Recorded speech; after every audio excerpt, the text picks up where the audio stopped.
ETF index mutual funds నేర్చుకుని stock మార్కెట్లో రాణించాలనుకుంటున్నారా? వెంటనే ఈ నెంబర్కి కాల్ చేయండి.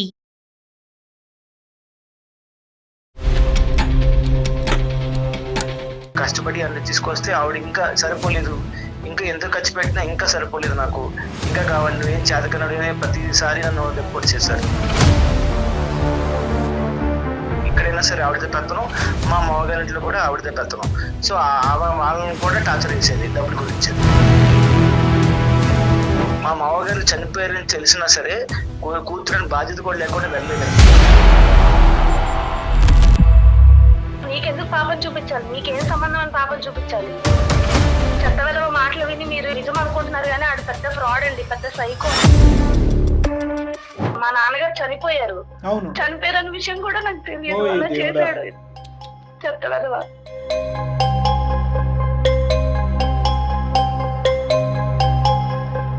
వాళ్ళ ఫాదర్ ని బతుకున్న సేపు డబ్బులు డబ్బులు నాకు ప్రతిసారి అడిగేది. ఏం మాట్లాడుతున్నాను? చెప్పు తీసుకొని కొడతాను నీకు. ఇతనేం చేస్తుంటారండి? కట్నం తీసుకుంటూ నువ్వు ఎన్ని నంగనాచ కబుర్లు ఆడినా వాళ్ళు నమ్ముతారేమో కానీ నేను నమ్మను సార్. ఆవిడన్నీ అబద్ధం చెప్తుంది సార్. మరి అబద్ధం ఏంటి? నువ్వు ముద్దు పెట్టుకోబోతుంటే అమ్మాయి కొడుతున్నట్టు ఫీల్ అయిందా? నువ్వు రివర్స్లో చెప్తున్నావు ఏంటి మాకు స్టోరీ? ఆ అమ్మాయికి గట్టిగా వార్నింగ్ ఇచ్చేసి నీ విడాకులు కూతుర్ని తీసుకొచ్చి ఇచ్చేస్తాం అనుకున్నావా? Home delivery. మా ఫ్యామిలీ నుంచి నా కమ్యూనికేషన్ ఆఫ్ చేసి నన్ను హౌస్ అరెస్ట్ చేశాడండి ఒక 3 months. అది బ్రతికే ఒక అబద్ధం. అమ్మాయి డబ్బులు ఇవ్వనన్నారు కదా, అందుకే మేము మీతో మాట్లాడుతున్నాం, చూడడం కదా, అందుకే నా తమ్ముడు ఇప్పుడు కూడా నన్ను చెట్టుకులా చూస్తున్నాడు.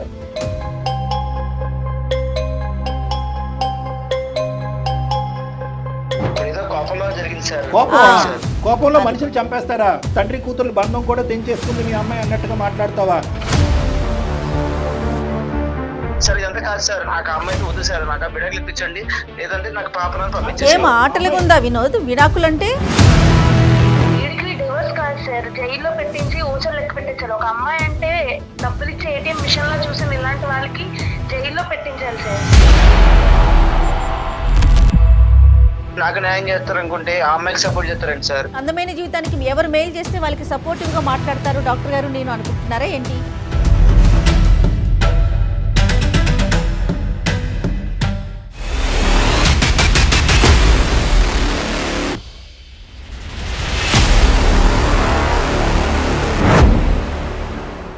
అందం, ఆరోగ్యం, ఆత్మవిశ్వాసం అనూస్తో సాధ్యం. ట్రాన్స్ఫర్మేషన్ సర్వీసెస్ పైన flat 50% discount. Anoos since 1982. Anoos skin and hair clinic సమర్పించు అందమైన జీవితం కార్యక్రమానికి స్వాగతం. నమస్తే కళ్యాణ్ గారు. వినోద్ అని మనకి మెయిల్ చేశారండి. వైఫ్ అండ్ హస్బెండ్ మధ్య ఇష్యూ. ఈ ఇష్యూలు కాస్త ఏమవుతుందంటే పిల్లలు ఉన్నారే వాళ్ళ మీద ప్రభావం పడుతుంది అని ఆలోచించట్లేదండి. ఎవరికి బలం ఎక్కువ ఉంటే వాళ్ళు తీసుకుని వెళ్ళిపోవటం, వాళ్ళ దగ్గరే ఉంచుకోవటం, సెకండ్ పార్ట్నర్కి చూపించకపోవటము, కలవనీయకపోవటము, ఇలాంటి ఇష్యూస్ ఉంటే మనం ఫస్ట్ ప్రయారిటీ ఇస్తాము. ముఖ్యంగా మీతో మాట్లాడించేస్తే అది సార్ట్ అవుట్ అవుతుంది అనే ఒక ఉద్దేశంలో కాల్ చేస్తాను.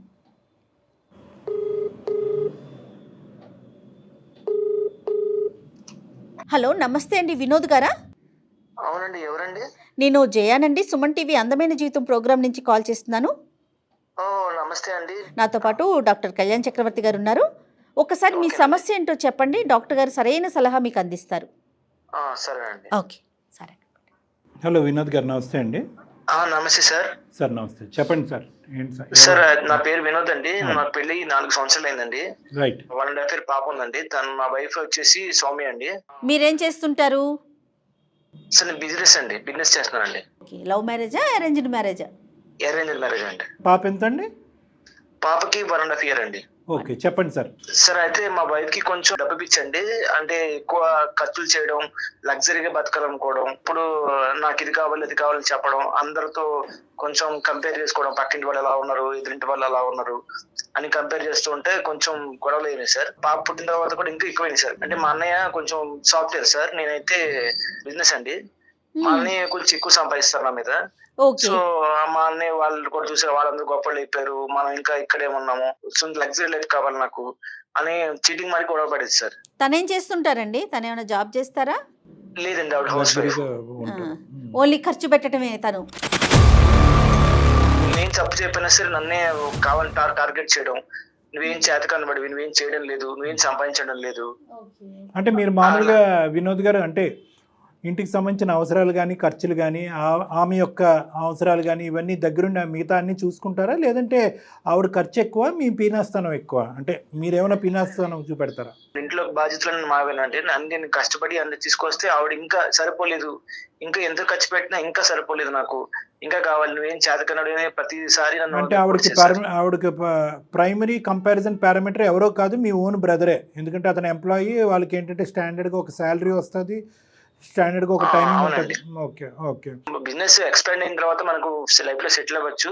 ఇప్పుడే కంగారుకు మనకి ఇంకా టైం ఉంది కదా, కొంచెం 2 years 3 years తర్వాత మనకి బిజినెస్ కూడా పెరుగుతుంది, అప్పుడు దాకా వెయిట్ చేయంటే లేదు నాకు లగ్జరీగా అయిపోవాలి. మీరు ఒంటరిగా ఉంటారా, మీతో పాటు ఎవరు ఉంటారు? మీ బ్రదర్ వాళ్ళ వైఫ్ కూడా మీతోనే ఉంటారా? లేదండి, వాళ్ళు వేరేగా ఉంటారు, మేము సపరేట్ గా ఉంటాం. నన్ను ఒక్కనే కాదు సార్, వాళ్ళ ఇంట్లో వాళ్ళు కూడా ఉంటుంది. మా మామగారు కూడా కొంచెం ఆయన రిటైర్ అయిన ఎంప్లాయీ, ఆయన కూడా ఆరోగ్యం బాగుండేది కాదు, ఆయన కూడా చాలా ఇబ్బంది పెట్టేదండి డబ్బుల గురించి. సో మీరన్నా ఇవ్వండి, నేను అల్లుడితో ఉండలేకపోతున్నాను అని చెప్పేసి మీరన్నా డబ్బులు ఇవ్వండి అని చెప్పి ఆయన కూడా టార్చర్ పెట్టేది. మా బాబుమరిది చిన్నపిల్లడు అండి, అంటే కొంచెం టీనేజ్ అబ్బాయి, ఎక్కడైనా సరే ఆవిడతో పెత్తనం, మా మామగారి ఇంట్లో కూడా ఆవిడతో పెత్తనం. సో వాళ్ళని కూడా టార్చర్ చేసేది డబ్బుల గురించి. ఆయన ఉన్నప్పుడు కూడా ఆయన ఒక్క రోజు కూడా మెన్షన్ ఉండేది కదండి, ప్రతి రోజు ఫోన్ చేసి నాకు డబ్బులు పంపిస్తారా లేదా, ఇక్కడ అల్లుడు ఇలా చూసుకోవట్లేదు, చేతకాని చేశారని చెప్పేసి ఆయన్ని టార్చర్ పెట్టడం, నన్ను టార్చర్ పెట్టడం. ఓకే, టార్చర్ పెట్టి డబ్బుల గురించి. అతను ఉన్నారండి మీ మామగారు? అప్పుడు లేరండి, ఆయన చనిపోయారు. ఆ తర్వాత ఇలా రోజు గొడవలు వేయడం వల్ల పాప కూడా సరిగ్గా చూసినది కదండి, పాప గురించి కూడా నేను గొడవ పడేవాడిని. నువ్వు సరే మనందరం అయితే గొడవ పడుతున్నాము, పాపను సరిగ్గా చూసుకోవాలంటే లేదు అని చెప్పేసి ఆ పాప గురించి కూడా గొడవ పడేదండి. అలా గొడవ పెరిగేప్పటికి పాపని తీసుకుని వాళ్ళ పుట్టింటికి వెళ్ళిపోయిందండి. వైఫ్ మీ పాప మీతో లేరా? లేరండి. ఏ కారణం చూపెట్టి వెళ్ళిపోయింది ఆ అమ్మాయి? అదేనండి, నేను సంపాదించట్లేదు, పాపను కూడా సరిగ్గా చూసుకోలేవు, నువ్వు చేతకున్నవి. సంపాదించట్లేదు అంటుందా, లేదంటే తన ఖర్చులకి మీ సంపాదన సరిపోవట్లేదు అంటుందా? తన ఖర్చులు సంపాదన సరిపోవట్లేదు అంటున్నా.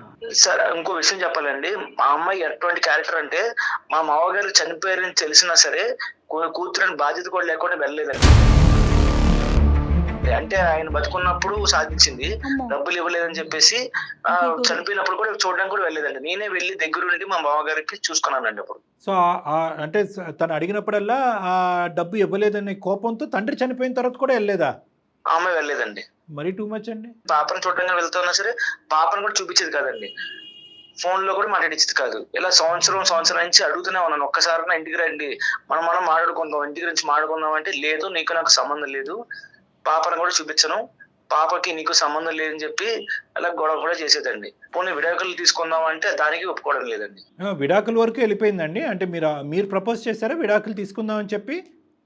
మరి సంవత్సరం నుంచి తను ఎటువంటి ప్రపోజల్ ఓకే, సంవత్సరం బట్టి రాలేదు అని చెప్పి ఈ మధ్య కాలంలో మీరు విడాకులను అడిగారా? అవునండి. దానికి ఆవిడ ఏమంటది? విడాకులు వద్దు అని అంటది, కానీ ఇక్కడ ఎటువంటి మార్పు వస్తే కనుక పాపను తీసుకుని మళ్ళీ మీ దగ్గరకు వస్తానంటది. ఆవిడకి ఏం కావాలి అంటే మీరు ఇంకొన్ని కోట్లు సంపాదించాలా? అవునండి, అంటే ఇప్పుడు మా అన్నయ్య కోటీశ్వరుడు కదండి, నేను కూడా అట్లా ఎక్కువ సంపాదించి ఆవిడ చూసుకోవాలి. మీరు కోటీశ్వరుడు అవడానికి ఇంకో 10 సంవత్సరాలు పట్టినా కూడా ఆవిడ అక్కడే ఉంటది, మీరు ఇక్కడే ఉండాలి అప్పటి వరకు. అవునండి, అందుకని నాకు విడాకులు ఇప్పించండి సార్, లేకపోతే కనీసం నా పాపను నాకు దగ్గర పంపించండి, అందుకోసం సార్ ఇదంతా. సో మీరు అనేది ఏంటంటే కనుక మీ భార్య అయితే మీకు వద్దు సార్, ఎందుకంటే ఆవిడ యొక్క ఖర్చు అవనియండి, ఆవిడ యొక్క డిమాండ్స్, మెంటాలిటీస్, తండ్రి చనిపోయినా కూడా చూడటానికి వెళ్ళినటువంటి కూతురు మీ భార్య కింద వద్దు సార్. కూతురు అయితే కావాలి, మీకు కూతురు కావాలి సార్. ఆ అమ్మాయి పేరెంట్స్తో మాట్లాడారండి, వాళ్ళ మదర్ ఉన్నారు కదా, వాళ్ళతో ఎవరితో మాట్లాడారా మీరు? వాళ్ళందరికీ ఈవిడ మెంటాలిటీ తెలుసు కదా, వాళ్ళు ఏమంటారు? వాళ్ళ తమ్ముడికి ఇప్పుడే తెలిసింది సార్, ఈ మధ్యనే కొంచెం వాళ్ళ అక్క గురించి తెలిసిందే, ఫాదర్ లేరు సార్, చనిపోయారని చెప్పాను కదా. వాళ్ళ మదరు వాళ్ళ తమ్ముడు చెప్పింది కదా సార్, ఇవిడితే పెత్తనం, వాళ్ళు మాట్లాడించేది కాదు సార్ అసలు. పెత్తనం ఓకేలేండి, కానీ అట్లీస్ట్ బాబు అల్లుడు గారు ఇలా ఉంది, ఇంట్లో పరిస్థితి ఇలా ఉంది, ఈ అమ్మాయి ఇలా అంటుంది, ఇన్ని రోజుల తర్వాత మీ దగ్గరకు వస్తుంది, మీరు ఇబ్బంది పడకండి, పాప ఇక్కడ బాగానే ఉంది, ఏదో ఒకటి అంటే వాళ్ళ సైడ్ ఉండేటటువంటి వాళ్ళు మీకు ఓదార్చడానికి, ఈ పెళ్లి విడిపోకుండా ఉండడానికి ఏమైనా జాగ్రత్తలు తీసుకుంటున్నారా? వాళ్ళు మాట్లాడారు సార్, కానీ ఆ అమ్మాయి నా సైడ్ వ్యతిరేకంగా చెప్పేది సార్, నేనేదో ఆమెను ఇబ్బంది పెట్టినట్టు, నేనేదో ఆమెను సరిగ్గా చూసుకున్నట్టు చెప్పేది సార్. సో అక్కడ బాగా బ్రెయిన్ వాష్ చేసింది కాబట్టి వాళ్ళు కూడా ఎవరికి మీకు కౌన్సిల్ చేయట్లేదు, ఆ అమ్మాయికి ఏం చెప్పట్లేదు. అవును సార్, డైవర్స్ నోటీస్ పంపించాను సార్, దానికి కూడా రిప్లై లేదు సార్. ఓహో, దానికి కూడా రిప్లై లేదండి? లేదు సార్. అంటే ఆవిడకి ఇష్టం లేదు. అంటే డైవర్స్ అనేది ఆబ్జెక్టివ్ కాదు, మీ ఆబ్జెక్టివ్స్ అయితే క్లియర్గానే ఉన్నాయి. డైవర్స్ కావాలి, పాప నా దగ్గరికి కావాలి, ఆవిడతో ఎటువంటి సంబంధం ఉండకూడదు అనేది మీ ఆబ్జెక్టివ్స్ క్లియర్గా ఉన్నాయి. ఆ అమ్మాయి ఒక ఆబ్జెక్టివ్ మీరు చెప్పిన దాన్ని బట్టి ఏంటంటే డైవర్స్ అయితే నాకు వద్దు కానీ అని చెప్పి నెక్స్ట్ ఏం కావాలో తెలియట్లేదు. నెక్స్ట్ పాప కావాలా, మీరు కావాలా, మీరు అందరూ కలిపి ఒక కుటుంబం కావాలనేది ఆ అమ్మాయి చెప్పట్లేదు. సో కొంచెం మాకు కన్ఫ్యూజన్ గానే ఉంది. కానీ చాలా ఇష్యూస్ చూస్తాం కళ్యాణ్ గారు, బహుశా మరి మీ దాకా వస్తాయేమో. భర్త వద్దు లేదా భార్య వద్దు, డివోర్స్ మాత్రం ఇవ్వరు. మరి అది ఏదైనా కక్ష సాధింపు అనుకుంటారో ఏంటో, మరి అది ఎందుకు అట్లా డెసిషన్ తీసుకుంటారు? మీరు అంటే మీ ఉద్దేశం ఏంటండి అందమైన జీవితానికి మీరు మెయిల్ పెట్టడానికి? మేడం అది నాకైతే పాప కావాలి మేడం, ఒక్కసారి కూడా కలవలేదు నాకు ఆ అమ్మాయితో నేనైతే ఉండలేను మేడం. ఆవిడ నన్ను టార్చర్ పెట్టింది. అర్థమైంది. మేము ఎవరితో మాట్లాడాలా, అమ్మాయితో మాట్లాడాలా లేదంటే మీ అత్తగారితో మాట్లాడాలా? ఆ అమ్మాయితో మాట్లాడండి సార్ ఒకసారి. మాట్లాడి అమ్మ నువ్వు దయచేసి విడాకులు ఇచ్చేసి పాపను అతనికి ఇచ్చేయనాలా? అంతే సార్. ఇది ఎట్లా కుదురుతుంది? అలా కాదు, నువ్వు నీ కండిషన్స్ ఏంటో చెప్పు. ఇంకో మీరు వినోద్ అట్లీస్ట్ ఇక్కడ ఇది ఒక సంప్రదింపు. విడాకుల గురించి అమ్మ నువ్వు విడాకులు అని చెప్పేటటువంటి ప్లాట్ఫామ్ కాదు ఇది. ఇదిగో నాకు ABCD కారణాల వల్ల నాకు నువ్వు నచ్చట్లేదు, ఇందులో ఎటువంటి మార్పు రాలేదు అని చెప్పి ఏమైనా కండిషన్స్ మీ తరపున ఏమైనా కండిషన్స్ చెప్పాలనుకుంటే చెప్పండి. ఆ తర్వాత లేదు కాదు కూడదంటే విడాకుల గురించి మాట్లాడదాం. నాతో కలిసి ఉంటారంటే పర్వాలేదు సార్, కానీ ఆవిడ కలిసి ఉండదు సార్. ఆవిడది నేను చూసినాక సార్ 4 సంవత్సరాల నుంచి పెళ్లి అయింది మాకు. ఆవిడ గురించి నాకు తెలుసు సార్, ఆవిడ మారదు సార్. అందుకని కనీసం పాపలను ఇప్పించండి, లేకపోతే విడాకులను ఇప్పించండి. అన్నిటికంటే పెద్ద ప్రాబ్లం ఏంటో తెలుసా మేడం, మధ్యవర్తిత్వం చేసి బ్యాలెన్స్ తీసుకురావడానికి ఎవరి ప్రయత్నం లేదు ఇక్కడ. అవునండి. పెద్దలు అనేవాళ్ళు ఏమైపోయారో నాకు అర్థం కావట్లేదు. పెద్దల పంచాయతీ అంటారు, కౌన్సిలింగ్ అంటే 100 రెట్లు బలమైనటువంటి ఒక శక్తి. చాలా వరకు మన క్లినిక్ వరకు రాకముందే 90% ఇక్కడ ఏంటంటే ఆ అమ్మాయి ఎవరు పెద్దవాళ్ళ మాట వినాలి అని అనుకోవట్లేదు. ఈ అబ్బాయి తన మనసులో ఉన్న భావాన్ని ఆ అమ్మాయికి ఎలా కమ్యూనికేట్ చేయాలనేటువంటి ఈ లోపల ఈ అబ్బాయి మనసు విరిగిపోయింది, అసలు బంధమే వద్దనుకుంటున్నాడు. ఆ అమ్మాయి గుర్తున్నాడో లేదో ఇతను అసలు ఒక తండ్రిగా. అంతే కదా. సరే ఒకసారి మరి మాట్లాడతారా, మరి మీ మిస్సెస్ కి కాల్ చేస్తారా? మాట్లాడతారండి. మీరు కాల్ చేసి మమ్మల్ని కాన్ఫరెన్స్ లోకి తీసుకోండి. ఓకే. దయచేసి లైన్ లో వేచి ఉండండి. The person you are speaking with has put your call on hold. Hello, ఏం చెప్పు. ఏంటి సౌమ్య, నేను ఎన్నిసార్లు ఫోన్ చేసినా ఫోన్ ఎత్తవు. నేనేమో డైవర్స్ పంపించాను, దానికి రిప్లై ఇవ్వవు నువ్వు. ఏం మాట్లాడాలి నీతో? ఎందుకు నీకెందుకు పాపం చూపించాలి? నీకేం సంబంధం అని పాపం చూపించాలి? అది కాదు సౌమ్య, సంవత్సరం అయిపోయింది, మన పాపను ఒక్కసారి చూడాలి కదా. నువ్వు డ్రామాలు చెయ్యొద్దని, నీకు పాపం చూపించడం అవి కుదరదు. నువ్వు వేసిన నక్క వేషాలన్నీ నాకు తెలుసు, కానీ నువ్వు ఎందుకు ఫోన్ చేస్తున్నావు చెప్పు ముందు. నీకు డైవర్స్ ఇవ్వను. అందుకే మన ప్రాబ్లం సాల్వ్ అవ్వట్లేదని చెప్పి అందమైన జీవితానికి నేను పంపించాను, మన మెయిల్ చేశాను, మన ప్రాబ్లం చెప్పాను వాళ్ళకి. వాళ్ళు మాట్లాడతారు నీతో. ఎవరికి ఫోన్ చేస్తా, ఎవరికి చెప్తావు? వాళ్ళు మాట్లాడతారు. మేడం లైన్ లో ఉన్నారు, ఒకసారి. నమస్తే అండి సౌమ్య గారు. సౌమ్య గారు మరోళ్ళు అనుకోవద్దండి. మీ హస్బెండ్ మాకు మెయిల్ పెట్టారు, ఒక చిన్న పాప ఉంది, పాపను కూడా చూసే అవకాశం నాకు దొరకట్లేదు, నాకేం చేయాలో అర్థం కావట్లేదు, అవసరమైతే నేను డివోర్స్ కి రెడీ అన్నట్లుగా. నువ్వు మీడియాలో కూడా పెట్టేస్తావా? నువ్వు ఎలాగా కూడా బ్రతకనివ్వను. అలా అనుకోవద్దు సౌమ్య గారు. సౌమ్య గారు ఇది ఒక మంచి వేదిక అండి, అందమైన జీవితం. నాతో పాటు డాక్టర్ కళ్యాణ్ చక్రవర్తి గారు కూడా ఉన్నారు. అంటే మిమ్మల్ని ఏదో వీధిలో పెట్టాలనో మిమ్మల్ని బయట నన్ను ఏం చేయాలనుకుంటున్నా? మా నాన్నకు దూరం చేసావు, ఇంకేం చేయాలనుకుంటున్నావు? కదమ్మా, మీ నాన్నగారికి దూరం చేయటం ఏంటమ్మా సౌమ్య? అంటే నీ వర్జన్ వినకుండా మేము ఎటువంటి కంక్లూజన్ కి రాలేదమ్మా. చెత్త విధవ మాటలు విని నిజం అనుకుంటున్నారు, కానీ ఆడు పెద్ద ఫ్రాడ్ అండి, పెద్ద సైకో అతను. నా తండ్రి నాకు దూరం చేసిన సైకో. ఇప్పుడు నా ఇంట్లో ఉన్నా కూడా నా తమ్ముడు కూడా కనీసం నాతో మాట్లాడట్లేదు. ఇదంతా విచిత్రంగా ఉందమ్మా, మాకే ఆశ్చర్యంగా ఉంది. ఒక చిన్న నీడనిచ్చింది, దాన్ని కూడా ఉండనివ్వట్లేదు. ఇప్పుడు నన్ను వీధిలో పెట్టేశాడు ఇంకా ఏకంగా నా మీడియాలో. అయ్యో అట్లా అనుకోవద్దమ్మా. ఒక్క సబ్జెక్ట్ పక్కన పెట్టమ్మా, ఇది పబ్లిక్ ప్లాట్ఫామ్ కానీ సమస్యలకు పరిష్కారం చెప్పేటటువంటి ప్లాట్ఫామ్. అట్లీస్ట్ నీ బాధ ఏది ఉందో అట్లీస్ట్ వినడానికి మేము రెడీగా ఉన్నాం. అతని వర్జన్ అనేది మేమేమి గుడ్డిగా నమ్మలేదు. నీ యొక్క వాదన ఏది అనేది వినకుండా మేము ఎటువంటి కంక్లూజన్కి రాము. మీ ఇద్దరికి హెల్ప్ చేయడానికే, ఇన్ఫ్యాక్ట్ నీ బాధ తీరటానికి గురించి ఈ ఎపిసోడ్ అని నువ్వు అనుకో. మీ తండ్రి దగ్గర నుంచి కూడా నిన్ను దూరం చేశాడన్నా, అసలు ఏం జరిగిందమ్మా? మా నాన్నగారు చనిపోయారు. అవును, ఆ చనిపోయిన విషయం కోసం నాకు తెలియకుండా చేశాడండి నన్ను. Oh my God.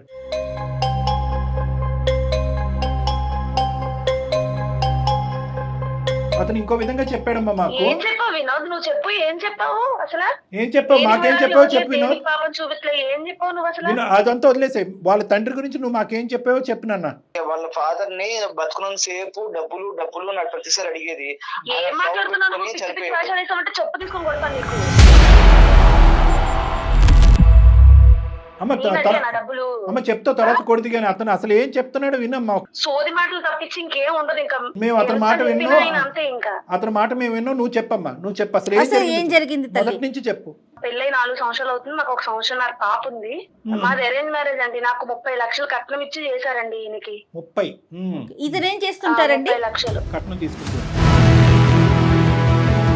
ఎందుకు చేసుకున్నారు? పెళ్లి అయిన దగ్గర నుంచి డబ్బు డబ్బు డబ్బు డబ్బు డబ్బు డబ్బు అదే పనండి. ఎప్పుడు మాకు గొడవలే. 30 కాకుండా 30 కాకుండా పాపం నా పెళ్లికే చాలా అప్పు చేసి ఉన్నారండి మా ఇంట్లో వాళ్ళు. హింస పెట్టి కొట్టి తిట్టి ఎన్నిసార్లు మా పుట్టింటికి వెళ్ళా మళ్ళీ తెచ్చి మళ్ళీ అదే టార్చర్ చేసేవాడు. అన్ని చేసిన చెత్త పనులన్నీ చేసి ఇప్పుడేమో మీకు చెప్తున్నాడు అన్ని. మాకేమని చెప్పాడంటే అతను మీకు విపరీతమైన డబ్బు పిచ్చి అంట, లగ్జరీ పిచ్చి అంట, ప్రతిరోజు ఒక రాజభోగాలు మీరు అనుభవించాలంట. లగ్జరీ నా కారులో తిప్పుతున్నావా? బంగ్లాలు కొన్నావా? 7 వారాలు నగలేసావా? ఏం కొన్నావు చెప్పు నువ్వు నాకు. అదే కదా ఏమని చెప్పి కంప్లైంట్ చేసావు? ఏం జరిగింది? నువ్వు నాకు డబ్బు ఇచ్చావా? ఏది చూపించు. నీకు తెలీదా? ఏంటి తెలీదా? అవును, నువ్వు చేసిందే చెప్తాను అక్కడ. ఏం చేశాను? నువ్వు నీకు విడాకులు కావాలని అక్కడికి వెళ్ళావని నాకు అర్థమవుతుంది, కానీ నేనైతే నీకు విడాకులు ఇవ్వను, పాపను కూడా ఇవ్వను. నువ్వు ఎన్ని నంగనాచ కబుర్లు ఆడినా వాళ్ళు నమ్ముతారేమో కానీ నేను నమ్మను. ప్రతిసారి అడుగుతూ కొడుతూనే ఉంటాడండి డబ్బులు కొట్టడం ఏంటయ్యా వినోద్? లేదు సార్, ఆవిడ అన్ని అబద్ధాలు చెప్తుంది సార్. మరి అబద్ధం ఏంటయ్యా? నువ్వు గుర్తు పెట్టుకోబోతుంటే ఆమె కొడుతున్నట్టు ఫీల్ అయిందా? నువ్వు అది లేసి ఏదో కోపంలో అలా మాట్లాడుంటుంది సార్, అంతే సార్. మాటలు కాదు, చేతల గురించి అడుగుతుంది అమ్మాయి. ఎన్నిసార్లు కొట్టుంటా, ఎన్నిసార్లు మా పుట్టింటికి వెళ్ళాను. నువ్వు రివర్స్లో చెప్తున్నావు ఏంటి మాకు స్టోరీ? అంటే మేమంతా నువ్వు చెప్పిందల్లా వినేసి ఆ అమ్మాయికి గట్టిగా వార్నింగ్ ఇచ్చేసి నీకు విడాకులు కూతుర్ని తీసుకొచ్చి ఇచ్చేస్తావు అనుకున్నావా? Home delivery. నా పుట్టింట్లో ఉంటున్నా, నా తమ్ముడు కూడా నాతో మాట్లాడట్లేదు సార్. తను చేసిన దానికి నా తండ్రి దూరం అయిపోయాడు. తమ్ముడు ఎందుకు మాట్లాడట్లేదు? ఇంకా బాధపడతారు కదా మేడం. ఎన్నిసార్లు కొట్టి తన్నించుకొని మా ఇంటికి వెళ్తాను. మా నాన్నగారు రిటైర్డ్, అయినా ఆయనకి హెల్త్ ప్రాబ్లం కూడా ఉండేది చాలానా. ఓకే, చనిపోయారు కదా మా నాన్నగారు. ఇందాకేదో చనిపోయినప్పుడు ఏదో అబద్ధం ఆడారు. చనిపోయారు అంటే మాకు ట్రాష్ అంటే 4 ఇయర్స్ జర్నీలో చెప్తున్నానండి. కొట్టి కొట్టి కొట్టి మా ఇంటికి పంపించేవాడు. డబ్బు ఎప్పుడు 24 గంటలు డబ్బు డబ్బు తెచ్చు. వాళ్ళు పాపం నా పెళ్లికి చేసిన అప్పే తీర్చుకోలేదు. ఫైనల్ గా నేనైతే డబ్బులు తేను, ఏదంటే ఈమెకి ఎట్లా చేసినా అవ్వదలే ఇంకని చెప్పేసి నా దగ్గర నుంచి ఫోన్ తీసుకొని మా ఫ్యామిలీ నుంచి నా కమ్యూనికేషన్ ఆఫ్ చేసి నన్ను హౌస్ అరెస్ట్ చేశాడండి ఒక 3 months. ఆ టైంలో మా నాన్నగారు చనిపోయారు. ఆ విషయం అసలు నాకు తెలియదు. ఫంక్షన్కి వెళ్ళినప్పుడు మీ నాన్నగారు చనిపోయారంటే నేను ఇంకా చెప్తుంటే నీకు ఇంకా నాకు ఎమోషన్ వస్తుంది. చనిపోయారన్న విషయం కూడా నాకు తెలియదు. అలా చేశాడు. చెప్తాడు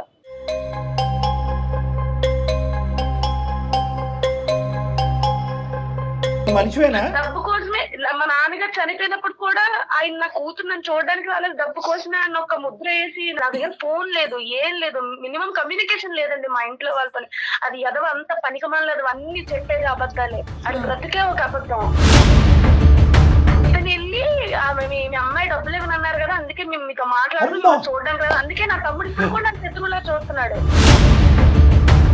ఆఖరి చూపు కూడా లేకుండా చేశాడు. అదేనమ్మా, అంటే ఇప్పుడు డబ్బులు ఇవ్వటాలు, డబ్బులు పుచ్చుకోవటాలు, కట్నాలు ఇదంతా ఒక ఎత్తు అయితే కనుక తండ్రి చనిపోయిన తర్వాత ఆఖరి చూపు కూడా నీకు దక్కకుండా చేశాడు చూడండి. దాన్ని అందుకే నేను ఇంకా బతుకుంటాను కానీ టార్చర్ అంటే ఏంటో చూపించాలని నేను నిర్ణయం తీసుకున్నాను. ఫ్యామిలీ అంతా డబ్బు పిచ్చి ఫ్యామిలీ సార్. అన్న కూడా డబ్బు పిచ్చి నా కొడుకే. ఈయన కూడా మా నాన్నగారికి గవర్నమెంట్ ఎంప్లాయీ కదా, డబ్బులు ఇస్తాడు అని చెప్పేసి నన్ను ఊరికే కాల్చుకుని తినేవాడు సార్, కొట్టి కొట్టి. వీళ్ళ బ్రదర్ పిల్లం కూడా వెళ్ళిపోయిందా మరి? వాళ్ళు గొడవలు ఆడుకుంటారు, వాళ్ళు ఉంటారు సార్. ఫ్యామిలీ ఒకలా ఉండదు కదా సార్. మా అత్తమామ అందరూ డబ్బు పిచ్చోలే సార్. ఈయన ఏం చేసినా కూడా వాళ్ళు జోహార్లు పలుకుతా ఉంటారు, అన్నదమ్ములు వాళ్ళ ఇంట్లో వాళ్ళు కూడా. చెత్తబెట్టను వెనకేసుకుని వచ్చి ఈ రోజు మా నాన్న దగ్గర చచ్చిపోయినప్పుడు కూడా నేను చెడ్డయ్యా, ఆయన చనిపోయారు, ఆఖరి చూపు కూడా లేకుండా చేశాడు. ఇప్పటికైనా మీ అమ్మగారికి నిజాలు తెలుసమ్మా? మీ బ్రదర్ కి తెలుసో లేదో నాకు తెలియదు, కానీ మీ మదర్ ఇప్పుడు నమ్ముతున్నారు? మా అమ్మగారికి తెలుసండి. మా తమ్ముడు అయితే అసలు నా మాటలు వినిపించుకోవట్లేదు, అసలు నాతో మాటే మాట్లాడాను. చిన్న పిల్లోడు కదా, చూసినట్టు ఏంటంటే వెళ్ళిపోతుంటాడు. తల్లి వేరు తమ్ముడు వేరు కదమ్మా, వాడు చిన్నోడు అయి ఉంటాడు. కాదు సార్, అమ్మాయి అన్ని అలాగే చెప్తుంది సార్. అలాగంటే అలా చెప్తుంది. అసలు అమ్మాయి ఎలాగే చెప్తుంది. నువ్వు ఆగు వినోద్, ఎవరు కట్టకథలు చెప్తున్నారో అర్థం అవుతుందిలే. రెండే ఇష్యూస్ చెప్పు, మనం క్లోజ్ చేసేద్దాం మ్యాటరు. సౌమ్యాని కట్నం అడిగేవా లేదా, తర్వాత ఇంకా కట్నం తెమ్మని చెప్పి వాళ్ళ ఇంటి మీద ఒత్తిడి పెట్టేవా లేదా? Yes or no? లేదు సార్, వాళ్ళు ఇష్టపడి వాళ్ళు ఏదో వాళ్ళ అమ్మాయి కోసం ఇచ్చుకున్నారు సార్ డబ్బులు అవి. నేనేదో కట్నం అడగలేదు గిఫ్ట్ సార్. ఇచ్చారు, తర్వాత నువ్వు అమ్మాయిని ఎప్పుడు కూడా ఇప్పుడు వరకు కట్నం విషయంలో ఎప్పుడు కొట్టలేదు, వాళ్ళ ఇంటికి డబ్బులు తెమ్మని పంపించలేదు. పుట్టింటికి వెళ్ళలేదా తను ఎప్పుడు కూడాను? పుట్టింటికి వెళ్ళింది మేడం, అంటే ఏదో గొడవ మాట పెరిగి పుట్టింటికి వెళ్ళింది తప్ప అదే ఆ నేను మాట అమ్మాయిని పెరగటం touch వెనకాల చేయలేదు కథ మేడం. నీ కట్నం ఆశే కదా. దేనికి కొట్టావు, ఎందుకు పుట్టింటికి వెళ్ళాను అది చెప్పు నువ్వు. నేను ఎప్పుడు కొట్టాను? నువ్వే కదా గొడవ చిన్న విషయాన్ని గొడవ పడేదాన్ని, పాపను కూడా చూపించలేదు నువ్వు. సార్ ఇదంతా కాదు సార్, నాకు ఆ అమ్మాయితో వద్దు సార్, నాకు ఆ బిడకలు ఇప్పించండి, లేదంటే నాకు పాపలను పంపించేసి. కాదు, ఏం కాదు, ఆటలు అమ్మాయి ఉందా వినోద్? విడాకులంటే 30 లక్షల వరకు వచ్చింది, ఇంకో 70 లక్షలు ఇస్తుందంట అమ్మాయి. మేము అమ్మాయిని ఒప్పించి ఆ 70 లక్షలు కూడా తెప్పిస్తాం అమ్మాయి ద్వారా, అప్పుడు ఓకేనా? లేదు సార్, ఆ అమ్మాయి అలాగే అన్ని అబద్ధాలు చెప్పదు సార్, ఆ మాటలు నమ్మకండి మీరు. అమ్మాయి అన్ని అబద్ధాలే, కొట్టడం అబద్ధమే, కట్నం తెమ్మంటం అబద్ధమే. నువ్వు ఇంట్లో బంధించేసి ఫోన్ తీసేసుకుని వాళ్ళ నాన్నగారు చచ్చిపోయారు అన్నప్పుడు కూడా ఆ అమ్మాయికి ఒక ఫోన్ కాల్ వరకు వెళ్లకుండా వాళ్ళ నాన్నగారు ఒక అపోహలో చనిపోవటం అనేది కూడా అబద్ధమే. లేదు సార్, ఆ అమ్మాయి బలంగా చనిపోతే వెళ్ళలేదు సార్, నేనే దగ్గరుండి చూసుకున్నాను సార్. ఆ అమ్మాయి అయితే ఎవరు తెలీదు, ఫోన్ చూడడానికి వెళ్ళలేదు. తీసుకొని ఇంట్లో పెట్టేసి అది పంపిస్తే నాకు ఎలా ఇందాకటి నుంచి తెలుస్తుంది? నువ్వు వెళ్ళి ఇవన్నీ నాన్న ఒక ఎత్తు, దగ్గర తండ్రి చనిపోయి కట్నం పర్ఫార్మెన్స్ వెళ్ళకపోవటం చేసావు. ఏంటని నాకు అవునండి, నాకు కూడా అది అనిపించింది డాక్టర్ గారు. ఏం బాబు వినోద్, ఇప్పటికైనా నిజాలు చెప్పు, ఎందుకంటే మాకు సంబంధించినటువంటి ఎంక్వైరీస్ కూడా మేము చేసుకుంటాము. ఈ నిజాలు అనేటటువంటిది ఎల్లకాలం దాగి ఉండవు. నువ్వు ఏం చెప్పాలనుకుంటున్నావు ఒకసారి ఫైనల్గా చెప్పు, దాన్ని బట్టి ఏం చేయాలనేది మేము ఆలోచిస్తాం. సౌమ్యకి ఎటువంటి హెల్ప్ చేయాలో చేస్తాం మేము. సరే, ఆ అమ్మాయి చెప్పిన నిజం అనుకోండి, నేను చెప్పిన అబద్ధాలు అనుకోండి, నేను బిస్కి నా అమ్మాయి ఏదో టార్చర్ పెట్టానంటుంది కదా, ఓ నేను అయితే నాతో ఎందుకు ఉండడం, అమ్మాయి విడాకులు ఇప్పించేసండి సార్, లేకపోతే నా పాప నాకు పంపించండి, చాలా ఇదంతా నాకు వద్దు. అమ్మాయి డబ్బులు ఇస్తే విడాకులు అక్కర్లేదు, డబ్బులు ఇవ్వకపోతే విడాకులు కావాలి, నీది అది రూలు. ఏ మొహం చూసి నీ బిడ్డ నీకు ఇమ్మంటావు? సౌమ్య బిడ్డ కావాలి, డైవర్స్ కావాలంటమ్మా, పంపించు. వీడికి డివోర్స్ కాదు సార్, జైల్లో పెట్టించి ఊచలు లెక్క పెట్టించాలి. ఒక అమ్మాయి అంటే డబ్బులు ఇచ్చే ఏటీఎం మిషన్ లా చూసిన ఇలాంటి వాళ్ళకి జైల్లో పెట్టించాలి సార్. వీడికి విడాకులు కాదు, బతుకుంటాడు కానీ నరకం అంటే ఏంటో చూపించాలి. నేను చచ్చే వరకు ఆయన చచ్చినా కూడా ఇట్లానే అనుభవించాలి సార్, ఎందుకంటే నాలాగా ఇంకొక ఆడపిల్ల జీవితం నాశనం అవ్వకూడదు అతని చేతుల్లోని. నా తండ్రికి నన్ను దూరం చేసి నన్ను ఎంత శోభ పెట్టి ఎంత బాధ పెడుతున్నా, నా ఇంట్లో వాళ్ళని కూడా నాకు దూరం చేసి శత్రువులో చూసేలా చేశాడు సార్. ఇలాంటి అతనికి ఇంతకన్నా దారుణమైన శిక్ష పడాలి. ఏమైనా ఉంటే ఇతనికి శిక్ష వేయించి ఊచలు లెక్క పెట్టించండి సార్.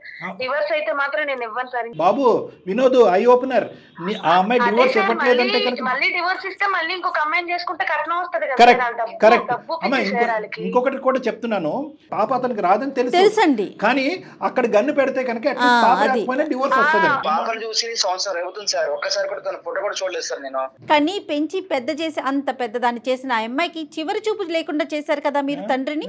అప్పుడు ఆ అమ్మాయి ఎంత బాధపడాలండి? ఇమ్మంటావా టిట్ ఫర్ టాట్? ఈ మాట అనకూడదు, కానీ రేపు పొద్దున నువ్వు ఎక్కడో ఏదో అయ్యావు అనుకో, నీ కూతురు నీ దగ్గర పంపించకపోతే నీకు ఎలా ఉంటుంది? నీకు పశ్చాత్తాపం ఉందా? నీకు మనస్సు ఉందా? అప్పుడు ఏదో కోపంలో జరిగింది సార్. కోపంలో మనుషులు చంపేస్తారా? ప్లస్ అక్కడికి వెళ్ళి ఇంకో వర్షన్ ఇస్తావా? తండ్రి కూతురు బంధం కూడా తెంచేసుకుంది మీ అమ్మాయి అన్నట్టుగా మాట్లాడతావా? ఎంత కోపం అయ్యా, దేని గురించి నీ కోపం? క్షమించరాని తప్పది. నీ కోపం కాదు, డబ్బంటే కక్కుర్తి, డబ్బంటే ఆశ. నీకు ఆది మధ్య అంతం లేదు, నీకు ఒక ఆలోచన లేదు నీకు.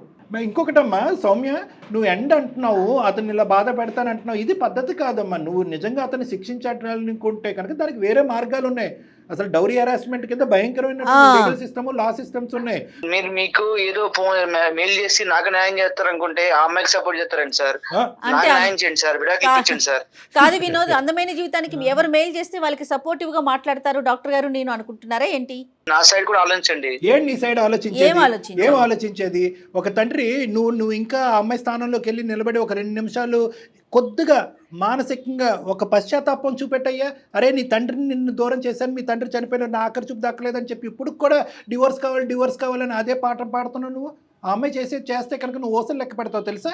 సార్ సెక్షన్లు కేసులు పెడుతున్నారు, కొంచెం నా సైడ్ ఆలోచించండి సార్. పాపను ఇప్పించండి సార్. కనీసం ఒక మెట్టు దిగేవు. ఇప్పుడు ఫస్ట్ కట్నం అన్నావు, కట్నం ఇవ్వకపోతే డైవర్స్ అన్నావు, డైవర్స్ లేదంటే కనుక పాపని ఇప్పించమంటున్నావు. ఇవన్నీ వస్తువులా? డబ్బులతో కొనుక్కునేటటువంటి వస్తువులా? ఇదేమైనా వ్యాపారమా? నువ్వు చేసేటటువంటి వ్యాపారమా? ఇప్పుడు అతను బతిమాలుకుంటున్నాడు డైవర్స్ కావాలని చెప్పి. ఏంటి నీ ఫైనల్గా నీ మాట ఏంటి?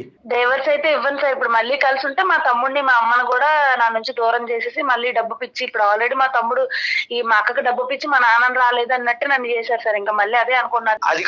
అది కాదు సౌమ్య, మనం ఆడుకుందాం. ఏదో మీకు కావాలంటే మీ ఇంటికి నేను వస్తాను. సో మీ అమ్మగారితో మీ తమ్ముడితో నేను మాట్లాడుతాను. నీ తప్పు ఇప్పుడు ఎలాగో నీకు న్యాయం చేయాలని చెప్పి అందమైన జీవితం కాల్ చేసి ఇప్పుడు మేడం సార్ సపోర్ట్ తోని నేను లీగల్ గా ప్రొసీడ్ అవుతానులే. రైట్ అమ్మ, మేము చెప్పేది కూడా నువ్వు ఆల్రెడీ చెప్పేసావమ్మా. చాలా సంతోషం అమ్మా. ఇలా జీవితాలు సర్వనాశనం చేసేటటువంటి నీలాంటి వాళ్ళందరికీ గుణపాఠం చెప్పేటటువంటి ఒక గొప్ప ఎపిసోడ్ ఇది. ఏదో గొడవలు వచ్చేసి చిన్న చిన్న మాట మాటిపోయి అలాగైంది సార్. నాకు తప్పుని తెలుసుకుంటాను సార్. కొంచెం ఒక్కసారి మాత్రం మా అమ్మాయి సార్ నా గురించి మాట్లాడారు. నువ్వు చెప్తావు, నువ్వు ఇవన్నీ దొంగ మాటలు అన్ని చెప్పేసి ఇప్పుడేమో లాస్ట్ లోనేమో నీ నిజ స్వరూపం బయటపడిపోయిన తర్వాత చెప్తున్నావు వాళ్ళకి.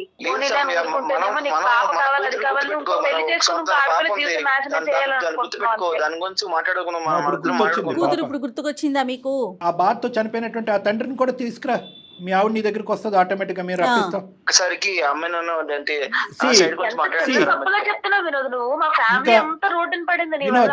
అతను అందమైన జీవితం యొక్క టార్గెట్ ని మిస్అండర్స్టాండ్ చేసుకుని మాకు ఈమెయిల్ పంపించాడు.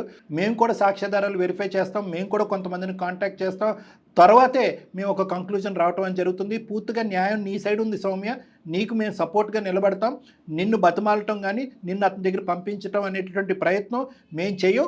ఒకప్పుడు మేము చేసినా కూడా నువ్వు వినేటటువంటి పొజిషన్లో లేవు, ఎందుకంటే నరక యాతను నువ్వు అనుభవించావు కాబట్టి. ఈ ఫోన్ కాల్ పెట్టేసిన తర్వాత జయ మేడంతో నువ్వు టచ్లో ఉండాలి. ఎందుకంటే కనుక మేము లీగల్ హెల్ప్ ఎక్కడి నుంచి నీకు సపోర్టివ్గా ఉంటుంది అనేటటువంటి కొన్ని హెల్ప్ కూడా మీ గైడెన్స్ కూడా మేము ఇవ్వటం అనేది జరుగుతుంది. ఓకేనా సౌమ్య? ఇప్పుడు మనం ఆడుకోవాలి. ఎంతైనా సరే మన ఇద్దరు భార్య భర్తలు. సో దీంట్లో మూడో వ్యక్తి రాకూడదు కదా. సో వాళ్ళకి మరి మమ్మల్ని ఎందుకు ఈమెయిల్ పంపించేవయ్యా? మరి మేము మూడో వ్యక్తులే కదా, మేము మూడో వ్యక్తులు కాదా? మీ ఫ్యామిలీ మెంబర్స్? నీకు కావాల్సినటువంటి కట్న న్యాయం కానీ, నీకు కావాల్సిన డివోర్స్ న్యాయం కానీ, నీకు కావాల్సినటువంటి బిడ్డ న్యాయం కావాలి. దేవుడు ఎక్కడైతే న్యాయం చేయాలనుకుంటాడో అక్కడే న్యాయం జరుగుతుంది. ఆ అమ్మాయికి ఇప్పుడు న్యాయం జరగాలి. ఆ అమ్మాయికి కాదు, నీ బిడ్డకు కూడా న్యాయం జరగాలి. ఆ విధంగా మేము ఫైట్ చేస్తాం. ఆ అమ్మాయి నేను నచ్చి చెప్తాను, ఒక్కసారి పంపించండి సార్, మాట్లాడమని సార్. మీరు న్యాయం చేస్తారని మీకు చేశాను సార్. మేము నీకు ఆల్రెడీ న్యాయం చాలా చేసాం. నీ మాటలు చాలా విన్నాం, నీ కాకమ్మ కబుర్లు చాలా విన్నాము. డబ్బు కక్కుర్తు పడినటువంటి ఒక ఆడదాన్ని శిక్షించండి అంటూ మాకు పంపించినటువంటి ఈమెయిల్ మేము చాలా తరువుగా చదివాం. ఒక భయంకరమైనటువంటి ఆడదాని దగ్గర నుంచి నాకు విముక్తి కలిగించండి అనేటువంటి డివోర్స్ ఇప్పించండి అనే అంశాన్ని కూడా చాలాసేపు విన్నాం. ఇంకా వినాలి అని మేము అనుకోవట్లేదు. ఆ అమ్మాయికి న్యాయం ఏ విధంగా న్యాయం జరగాలో ఆ అమ్మాయి చేయడానికి మేము రెడీగా ఉన్నాం. సౌమ్య, నువ్వు మా కాంటాక్ట్లో ఉండమ్మా. మా నెంబర్ కూడా ఇప్పుడు మెసేజ్ పంపిస్తారు. మీ నెంబర్ మా దగ్గర ఉంది, మేడం పంపిస్తారు. నా సైడ్ గురించి ఆలోచించండి.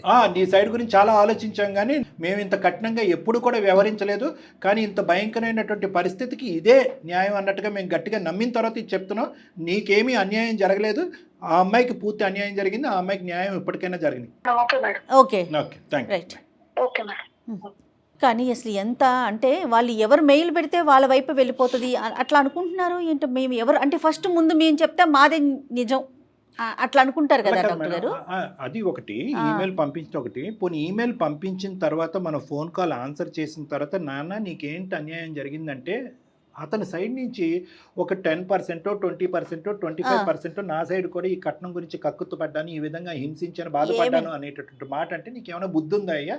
అలా మాట్లాడతారా నీ భార్యని అని అన్నా ఒక విధంగా ఉండేది. అతను కట్నం సబ్జెక్ట్ తీయలేదు, వాళ్ళ తండ్రి చనిపోయినటువంటి సబ్జెక్ట్ను మార్చేశాడు. క్రూరాతి క్రూరంగా ఒక భార్యని డిస్క్రైబ్ చేశాడు. అసలు కనికరం లేనటువంటి డబ్బు పిశాచి అన్నట్టుగా డిస్క్రిప్షన్ ఇచ్చాడు. పైపెచ్చి ఏంటంటే కాంప్రమైజ్, నెగోసియేషన్, కౌన్సిలింగ్ అనే పదాలు కాకుండా భార్య డిలీటెడ్. ఎందుకంటే కట్నం రానటువంటి భార్య నాకు ఇమీడియట్ గా డిలీట్ అయిపోవాలి. డివోర్స్ ఇస్తే కనుక నేను పరిగెట్టుకుని ఇంకో అమ్మాయిని చేసుకుంటాను, కూతుర్ని గిఫ్ట్ గా పంపించండి. చూడండి, ఎంత కక్కుర్తి అయినటువంటి మనిషి, ఇటువంటి మనస్తత్వం, దయాదాక్షిణ్యాలు లేనటువంటి ఈ మనిషితో ఏ ఆడదాన్ని పంపిస్తామండి? తండ్రి చనిపోయిన తర్వాత కూతుర్ని పంపించలేదండి. చెప్పకపోవటం విషయం చెప్పకపోవటం డాక్టర్ గారు చాలా బాధాకరమైన విషయం కదా. సౌమ్యకి పూర్తి మద్దతు ఇద్దాం మనం, కానీ డాక్టర్ గారు మీరు పాపని తీసుకెళ్లే ఉద్దేశం అతనికి లేదండి, ఓన్లీ డివోర్స్ కోసమే. కాకపోతే ఆ అమ్మాయిని మనకి ఎరగా చూపిస్తున్నాడు అంతే, వదులుతాడనేసి. సో సౌమ్యతో నేను మాట్లాడి తనకి హెల్ప్ చేద్దామండి. నమస్తే.